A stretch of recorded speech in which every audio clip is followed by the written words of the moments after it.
quando a gente fala em mudanças climáticas e pensa nessa necessária ação individual, coletiva, institucional, de grupos, de redes, toda ação é necessária, porque nós estamos falando de toda a humanidade que está à mercê desses perigos, né, desse risco dos impactos das mudanças climáticas. Quando a gente trata desse ponto, a gente trata de três termos que são muito utilizados hoje, mas que implicam em ações. A gente fala em mitigação, a gente fala em adaptação e a gente fala em resiliência. São três termos hoje muito usados na ciência, no discurso geral, e que é necessário tratar aqui com vocês um pouco sobre eles.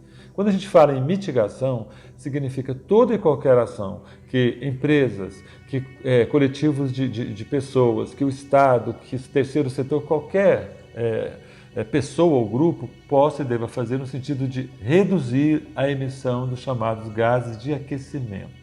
Claro, usando menos energia na nossa casa, o mínimo possível, consumindo menos produtos, sobretudo aqueles que não são de primeira ordem, né?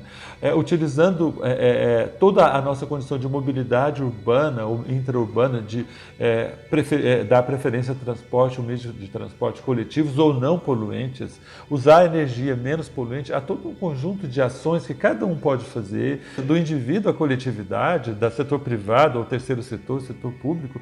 Todos podem fazer ações assim. Eu não digo que é hoje uma ação somente do Estado e aí ele se deve cobrar somente.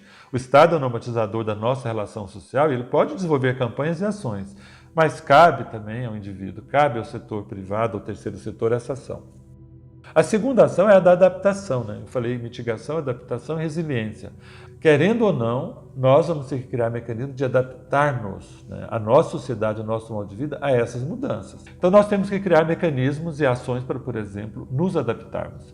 Nos adaptarmos, por exemplo, com uma condição de vida de consumir menos, de mobilidade mais consciente.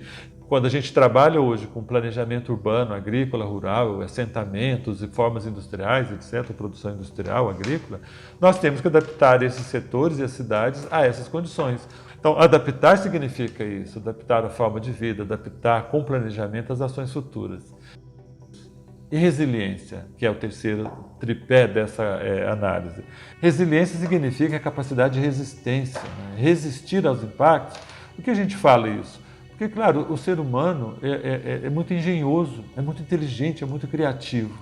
Então, mesmo sabendo dos problemas ligados a uma mitigação que, mesmo sendo feita, não vai impedir os problemas, mesmo sabendo que é preciso adaptar, é preciso ser resistente a essas mudanças e criar condições que, mesmo com os impactos, a gente seja capaz de manter a vida, de continuar ela em boas condições futuras.